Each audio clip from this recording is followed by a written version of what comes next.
In the modern Christian setting, when we think of the Ten Commandments, what do we think of? Personally, the one that comes to our minds are, thou shalt not take the name of Lord in vain, thou shalt not kill, thou shalt not steal,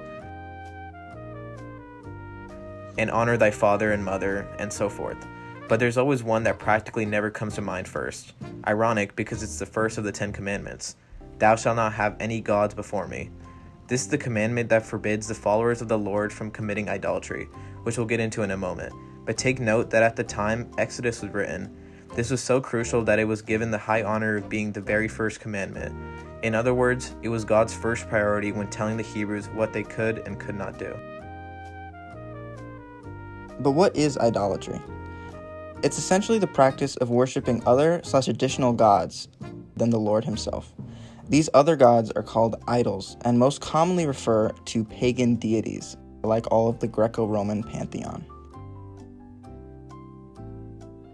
Zeus,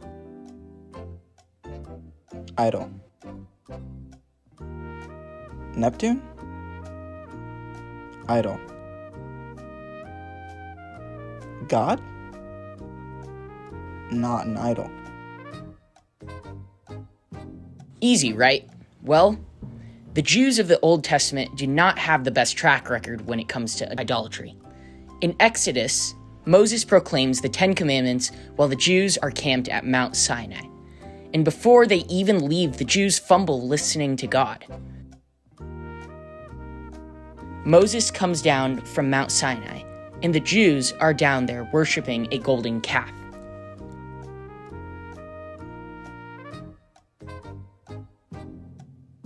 Practically an instant failure. Alright guys, got the commandments.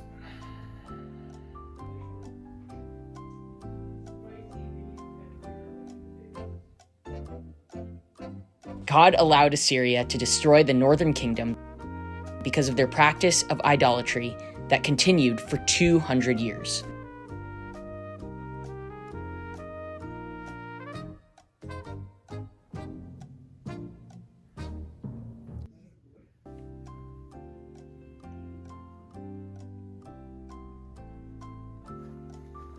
Here, let's play a game. Guess their righteousness.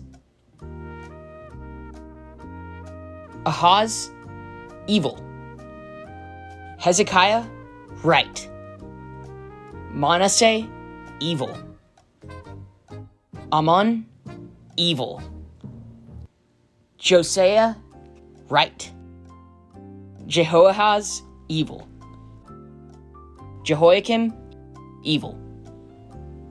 Jehoiachin, evil. Zedekiah, evil. 2 for 9. Clearly, they had a problem with idol worship. Idolatry is one of the most consistent motifs of the Old Testament.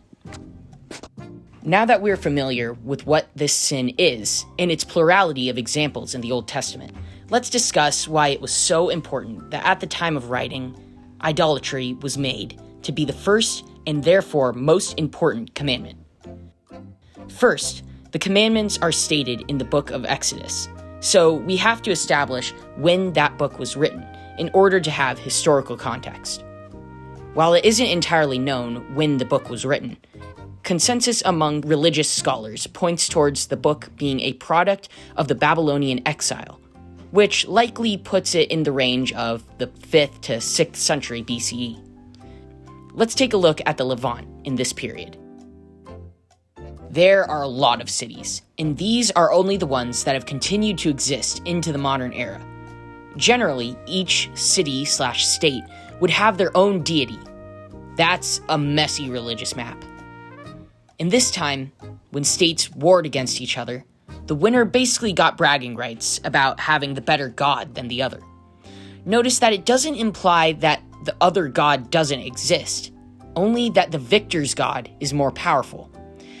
This leads us to the concept of monolatry, the idea that while an individual can only worship one god, they do not deny the existence of other gods. This was a very common belief in the period of the Old Testament. Even the Yahwehism of the Old Testament is monolatrous. Look at the wording of the first commandment.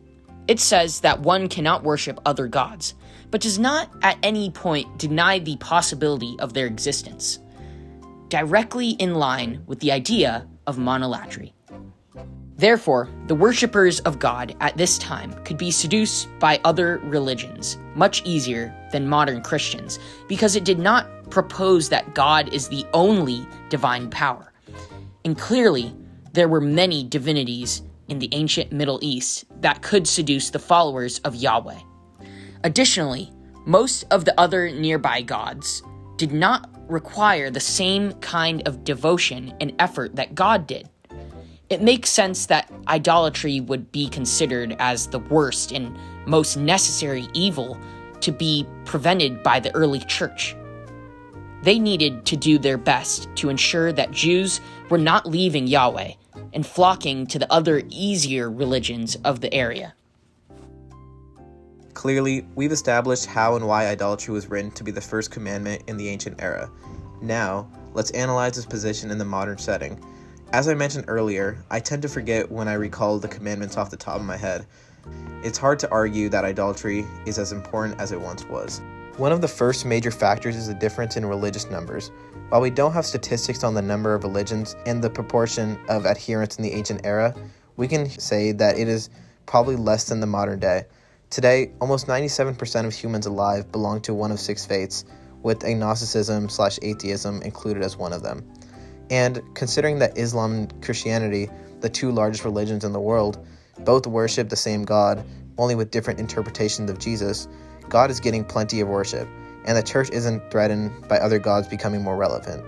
Further, the other forms of worship take roughly the same amount of effort as worshiping God, which makes it even more difficult to convince people to faith hop. Additionally, the ancient idea of monolatry has given way to the idea of monotheism. Instead of only worshiping one of many existing gods, monotheism proclaims that only the worship God exists and that all others are false, thereby making the decision to worship a different God more than simply liking one more or believing one is more powerful, but stating that the previously worshipped God does not exist at all. Idolatry in the modern day poses no significant threat to the worship of God. However, in modern religious thought, there's also the consideration that modern idolatry worships things that are not deities. Things like pride, ego, self-indulgence, and of course, money. But, from our perspective, we ask the question, do we worship those or do we simply value them? In the historical context, it would be nearly impossible to suggest that idolatry was an unnecessary commandment. As we see in the Old Testament, the Jews repeatedly fail to adhere to the rule, and one could say that it seems to be the hardest rule for them to follow.